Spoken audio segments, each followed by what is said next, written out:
So everybody. good to see you. And I want to just take a look around the KZOOM room to see who was on this journey with you, to invite them into your hearts. Invite them into the adventure of it. Hey.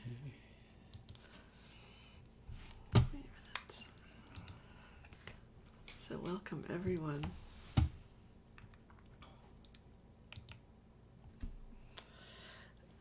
I have been all week contemplating this line from Shirim that is our Love at the Center practice, that says, who is that rising from the wilderness? Who is that rising from the wilderness? And these words, and it's a question, and so all week long I'm holding this question and bringing my, attentiveness to this place where something wants to rise up, and what, sometimes something gets in the way of it. I read this story about Nasruddin.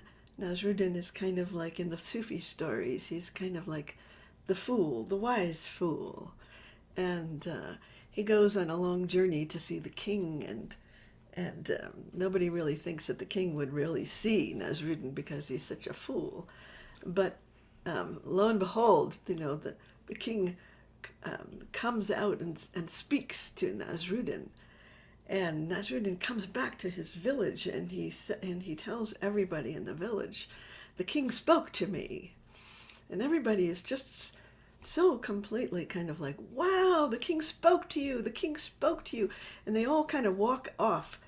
But there's one little stamil who is left, and he says to Nasruddin, well, what did the king say? And Nasruddin says, the king said, get out of my way. And I thought it was such a, such a message of, there's this way that we are in our own way, that there is this possibility. I think we have this innate faculty inside us to receive the divine presence, and but the getting out of the way is really the one variable, that allows then for that encounter with the divine, for that experience of God, that getting out of the way. And the way that that modern day brain scientists talk about it is that there's something that's called the DMN, the default mode network of the brain, which is where we usually are. What usually is happening in the brain is this, is how we keep ourselves busy with the surface of life through the default mode network, and it's really what allows us to sort of function and everything. But every once in a while we need to get it out of the way so that we can open up, to activate, allow to rise up this other capacity in us, which is a much larger, wider reach, to be able to touch the wholeness of life, to have an experience of God.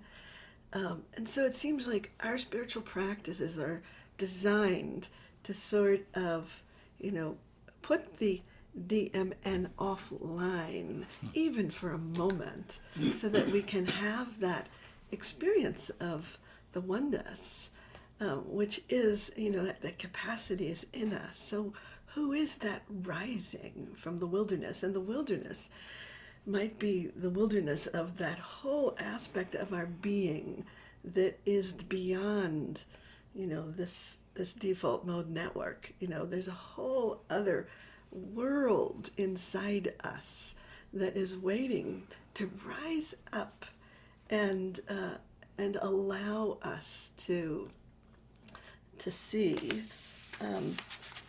this, the artist Paul Gauguin said, I shut my eyes in order to see. I shut my eyes in order to see. And I used to say this to my KZers all the time when you wanted to like tune into the energy of the group. I'd say, you see better with your eyes closed. I didn't know that I was quoting Gauguin at the time. But you see better with your eyes closed, because there's something you need to shut down that keeps us our minds, the surface mind, so busy that when we shut it down, something else rises up, and it rises from the wilderness, from the place of the unknown, from the depths. But it was there all along in us, this capacity.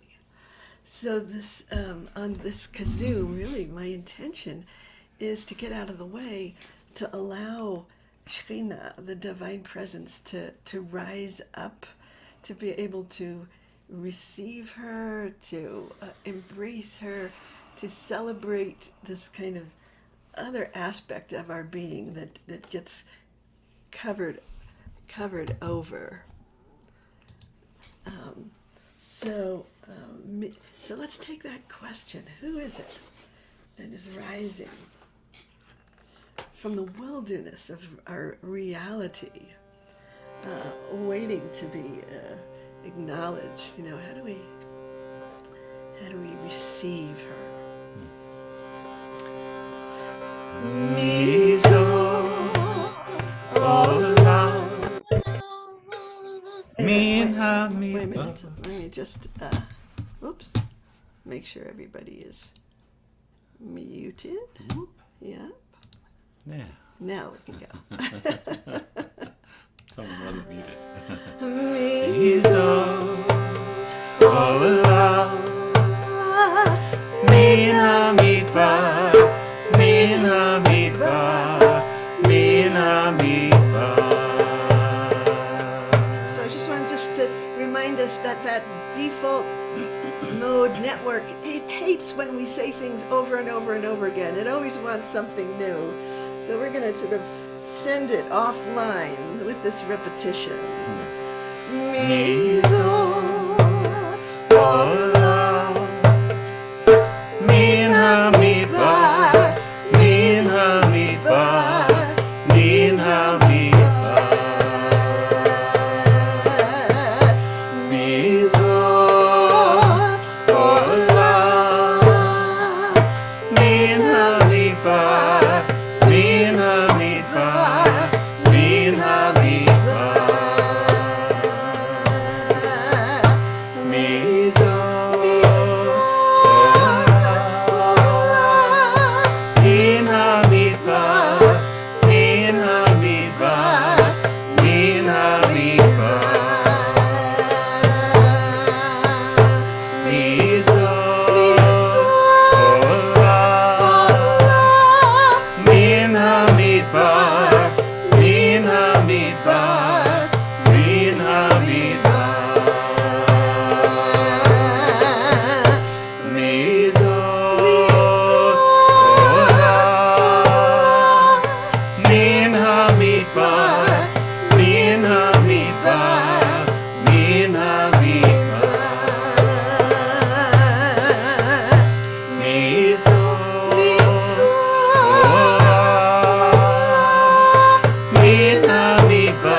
min-hamidbar, min-hamidbar,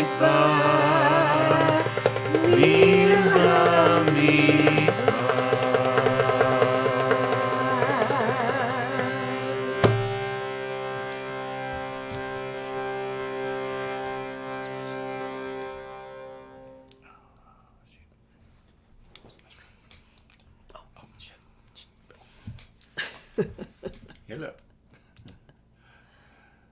Oh, those buttons. Shoot. What's one of these on top? What did you do? Press the wrong button. Here. You're sharing your screen. My screen. Get rid of screen share at the bottom. Share. Get rid of screen share. Oh, there's a wilderness on my computer screen. You Thanks, got- Si.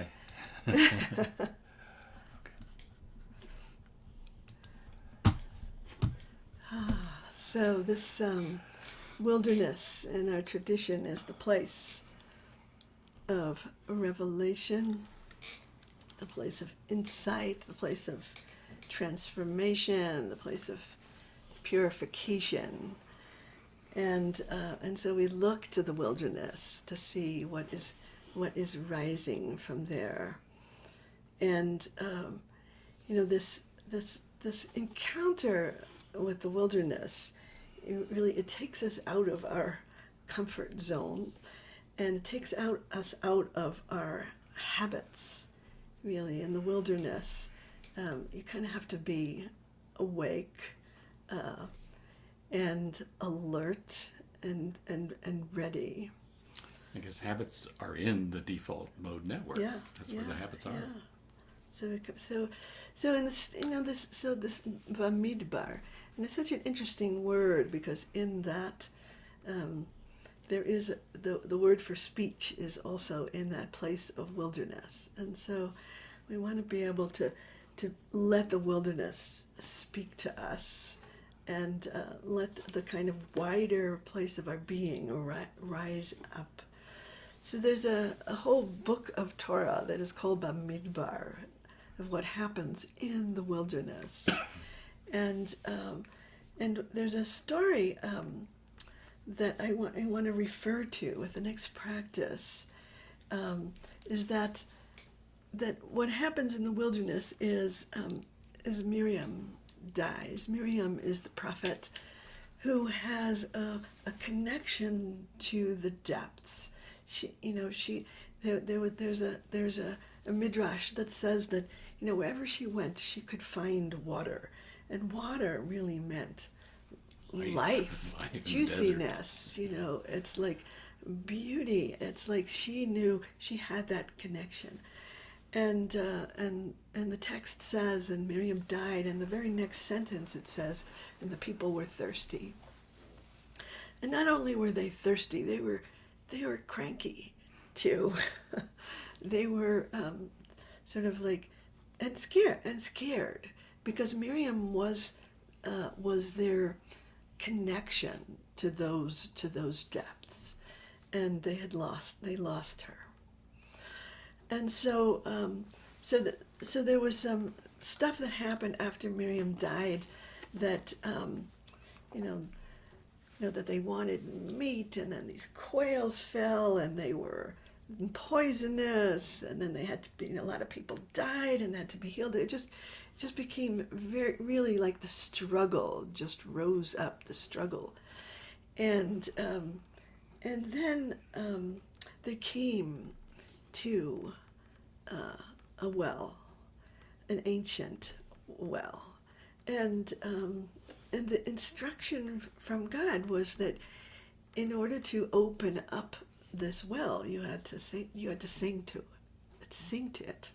Of course. You had to sing to the well, and it's a very ancient part of the text that has this song that we sing to the well, and I'm wondering if it's the same thing of calling up what is rising from the wilderness, because it's that deep place of our capacity to know God, that we are calling up with our song.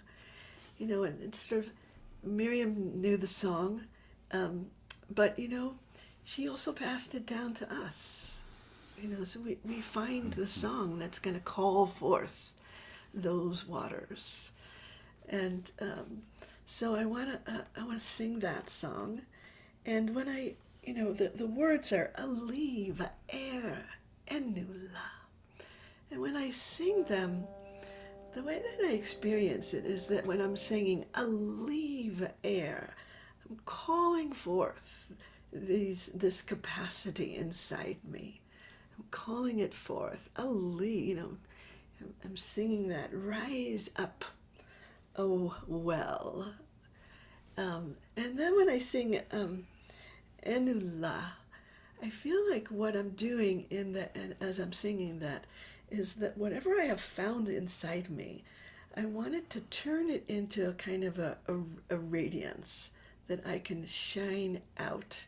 And I know I'm mixing metaphors here, but water, light, it's all the same. It's like it's the gift that we find inside us. And so when we say ehnu-lah, to imagine taking that quality of those deep waters of connection and shining it out, or maybe like a fountain, just sending it out into the world. If we were together, we'd be doing a dance, But this is a kind of an energetic dance of calling up those depths from your own wilderness, and then sharing it, shining it out.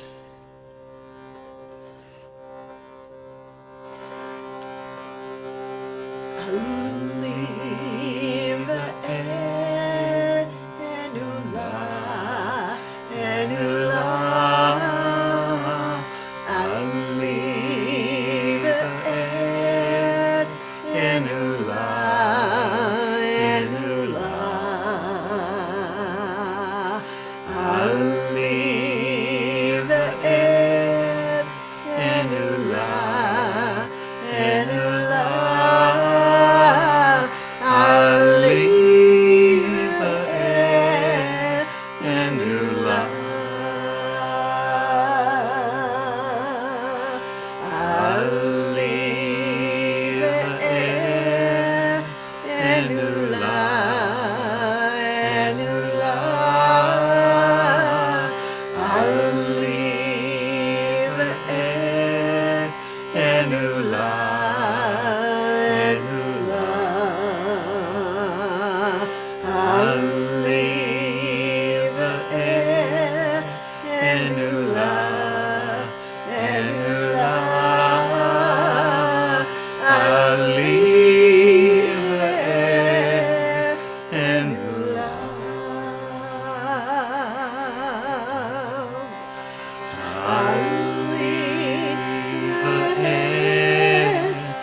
ehnu-lah,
faces here in the Zoom room, and see if you can imagine the well not just being inside you, but inside each person that is here. And we can call that treasure forth. Sing it up. Chant it up Bring up that life from force. each other. So see if we can chant it to each other here.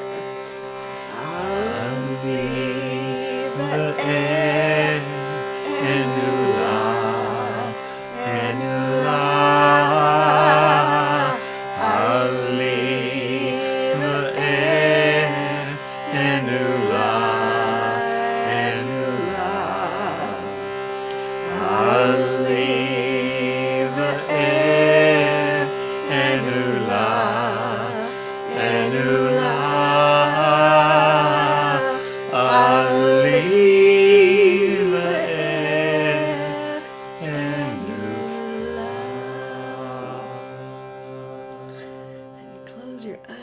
and feel yourself as a radiant being just shining out that place of deep connection to the oneness that's inside us, that is innate.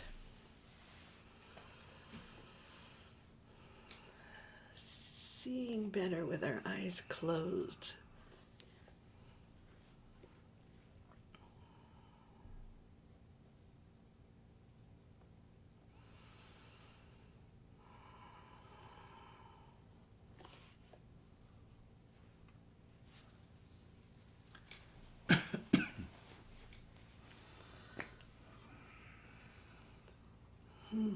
And when you're ready, you can open your eyes again. So I want to say that there's that innate sense of connection that is in us, but is sometimes uncultivated because it is ignored. Because we pay so much attention to everything else. And when we get all of that everything else out of the way, then something has a chance to rise up. And the way that spiritual practitioners, are in relationship to that something is that sometimes we do it through lots of different focus and stimulation. And sometimes we take all of that stimulation away and kind of starve it in a way. And both ways work. And I use kind of both.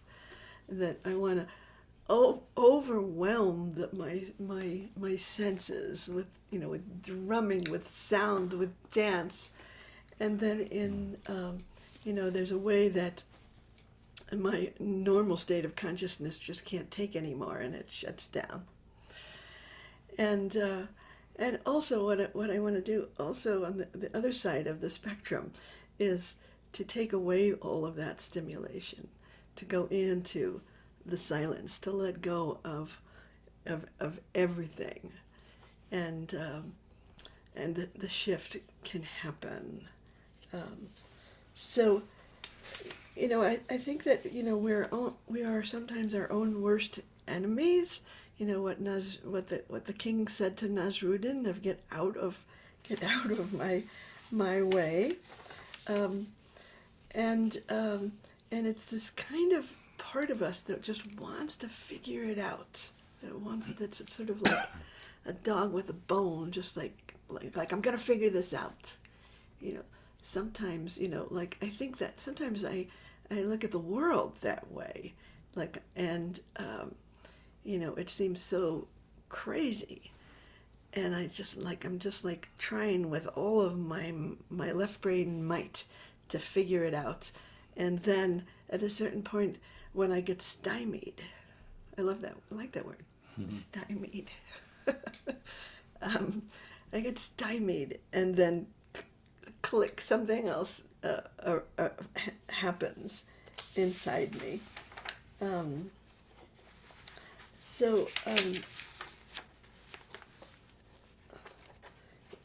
I love this kind of I'm studying different teachers who talk about what's happening in the brain, and Robert Ornstein was talking about what happens in the brain when you have a eureka experience. It's that seems like it comes out of nowhere, an insight, a revelation, a shift in consciousness. And he says that, in fact, that the left hemisphere of your brain has actually been working continuously behind the scenes in an intense moment-to-moment, bit-by-bit mental search for relevant information until it finally gets stymied, and at that point goes offline. The brain switches over to the right hemisphere to explore unpredicted ideas and associations. Zot Olah, min-hamidbar. The something is arising from the wilderness in that moment of shifting. And so I wanted to do a practice that I call the power of not knowing, and it comes out of the book of Exodus. I think we've done this before. It's such a powerful line that says, that really celebrates that not knowing. Instead of fighting it and saying, no, I gotta know it, I gotta figure it out. It's realizing that we have to sort of sit in the not knowing, and the trick is to do it without anxiety, to be in uncertainty without anxiety, with trust that when we get there, wherever there is, we'll know what to do in each moment. And the way I think about it is, my spirit of guidance gives me direction for this very step that I'm taking. And if I try to look, 3 steps ahead, it doesn't work. that information is not available yet, because I have to totally give myself to this step that I'm taking right now, with the trust that when I get 3 steps ahead, then I'll know where to go.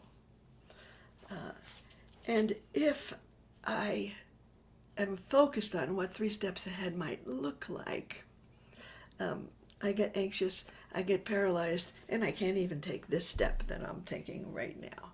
So I want to fully, fully, fully give myself to this step, to the wisdom of this moment, and trust in the not knowing, because that's the wilderness from which arises the insight, the gift, the fountain that I'm going to need. So let's go there together, to this place of not knowing.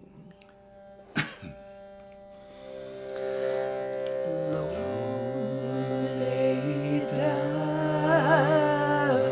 mah-na'avod, et-Yah, ehnu-shama.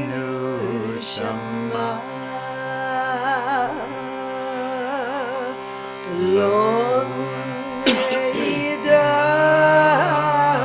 mah-na'avod, et-Yah, ehnu-shama.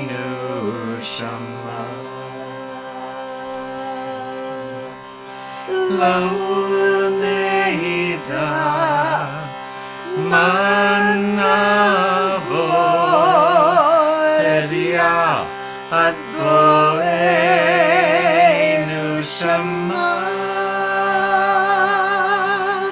Lo-nayda, mah-na'avod, et-Yah, ehnu-shama.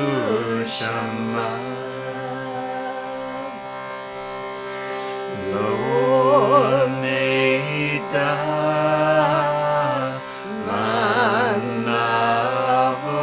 mah-na'avod, et-Yah, ehnu-shama.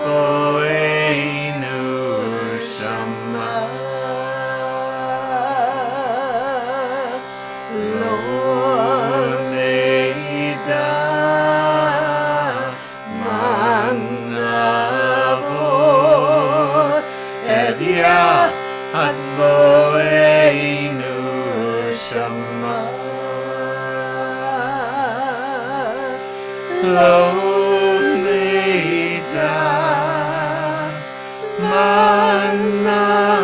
mah-na'avod, et-Yah,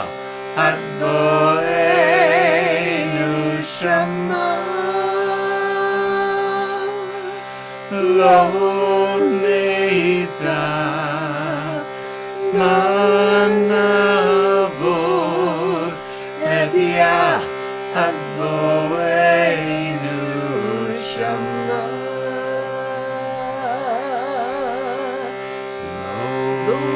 Lo-nayda, mah-na'avod, et-Yah, ehnu-shama.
Lo-nayda,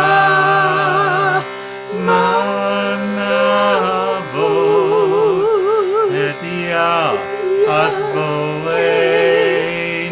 shama.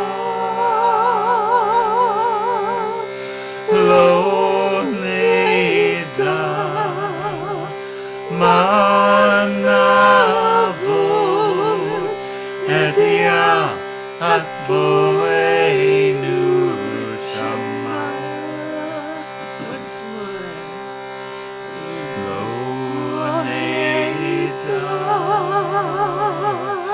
mah-na'avod, et-Yah,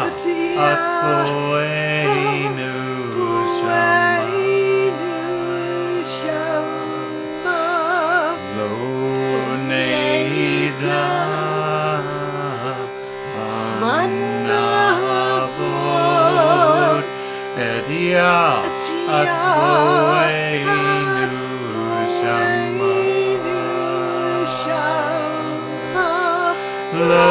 Lo-nayda, mah-na'avod, et-Yah, shama. Lo-nayda, mah-na'avod, et-Yah,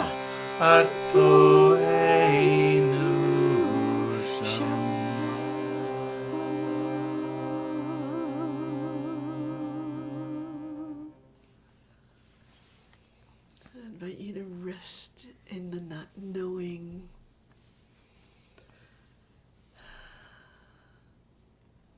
See if you can find that non-anxious presence, that place of deep trust in the unfolding.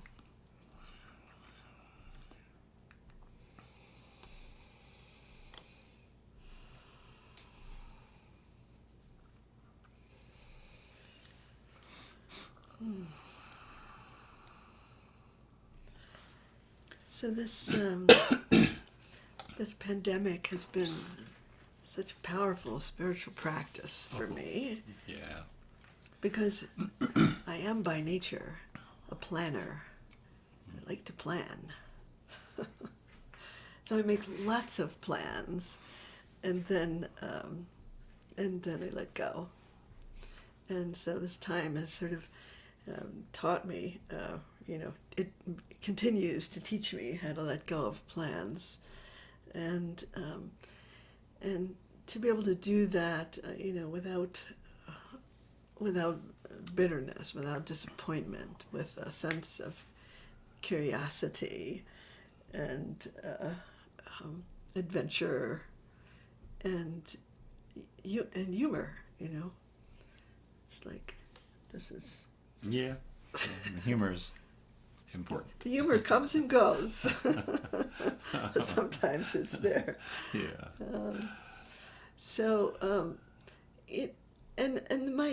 My philosophy of life is not that everything happens for a reason. It's not that. It's that whatever happens, I'm going to use it to awaken. That's my commitment. Mm-hmm. And I don't know why anything is happening, and I don't know if there's a reason for everything, but I take that stance that whatever happens, I'm going to use it. I might like it, I might not like it, but it's all grist for the mill. It's possible to use everything, and so keeping this question in sort of front and center in front of me, that says, what do I learn from this? And when I'm doing, it feels like when I'm doing spiritual direction with people, I'm really just holding that question, and offering that question, well, what can you learn from this? and this, and it feels like it's a much more important question than do I like this or do I not like this, So and it's an orientation towards life, really, that whatever it is, what can I learn from this, and so that life becomes the vehicle for awakening. So I wanted to end with this practice that I call Awaken. And it comes out of a Yom Kippur Morning Piyyut, a poem. And it says, awaken as bright light, the rose of the depths. And so this is another place of, there's a wilderness inside me that is, rich and beautiful, and yet sometimes inaccessible. And when I can use life to be the trigger, the goad, what calls forth my strength or my inspiration. I call that the idea of calling that the rose of the depths. There's something that wants to blossom forth within me, and this whole world, this whole life is the force of awakening.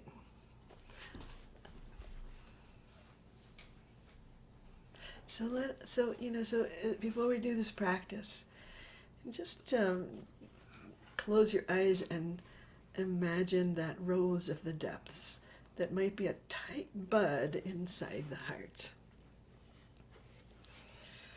And we're gonna sing to that potential, that capacity inside you that you haven't yet tapped. And with a commitment that everything that happens in our lives can be part of the force of awakening. Those who are shooting, it's an F and a C. So we'll sing to that rose. Oraryr nogah, Oraryr nogah, Oraryr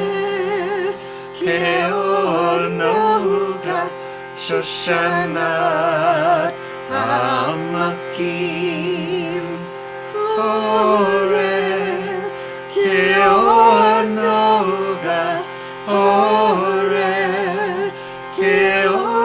nogah, Oraryr nogah, shoshanat amakim. Oraryr nogah, Oraryr nogah,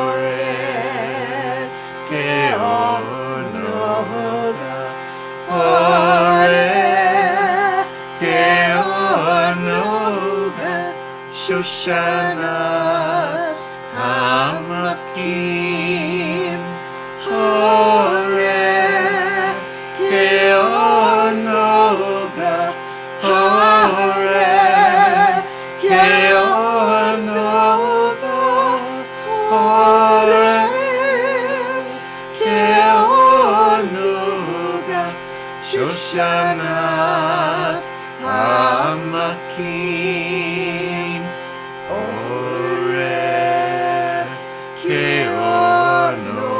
nogah, Oraryr nogah, Oraryr nogah, shoshanat amakim. Oraryr nogah, Oraryr nogah, Oraryr nogah, shoshanat amakim. Oraryr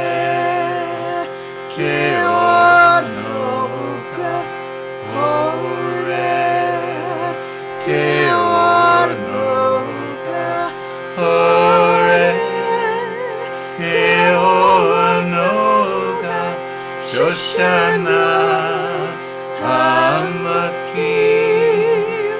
Oraryr keor nogah Oraryr keor nogah Oraryr keor nogah shoshanat hamakim Oraryr keor nogah Oraryr keor nogah Oraryr keor nogah shoshanat hamakim Oraryr keor nogah Oraryr keor nogah Oraryr keor nogah shoshanat hamakim Oraryr keor nogah Oraryr keor nogah Oraryr keor nogah shoshanat hamakim Oraryr keor nogah Oraryr keor nogah Oraryr keor nogah shoshanat hamakim Oraryr keor nogah Oraryr keor nogah Oraryr keor nogah shoshanat hamakim Oraryr keor nogah Oraryr keor nogah Oraryr keor nogah shoshanat hamakim.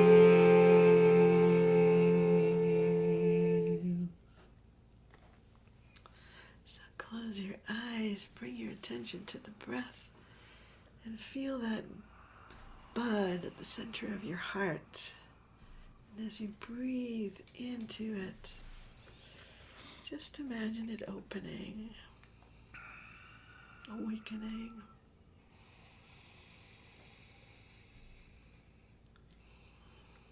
All that color and fragrance being revealed through the breath.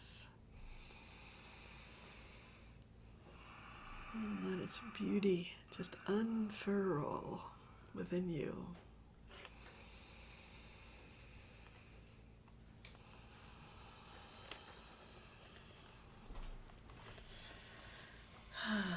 And when you're ready, open your eyes. We can again take a look around the Zoom room, the KZOOM room, and thank everyone here for your practice, for being together in this practice. I want to thank you all. Oh, David has a raised hand. David, do you want to say something? No. You're just raising his hand. like yeah. Yeah. Hallelujah. All right. Yeah. So I want to thank you all for being here and for your practice. I want to remind you to come to these KZOOMs on time, which means a few minutes early. If you're not early, you're late. So it, and I always feel like, as the energy is gathering, it feels so encouraging to me when people are there on time. So I invite you to try to do that, and just to thank you for your donations at the website, and to keep our practice going with that. Very grateful. Very grateful. And I'm going to remember to stop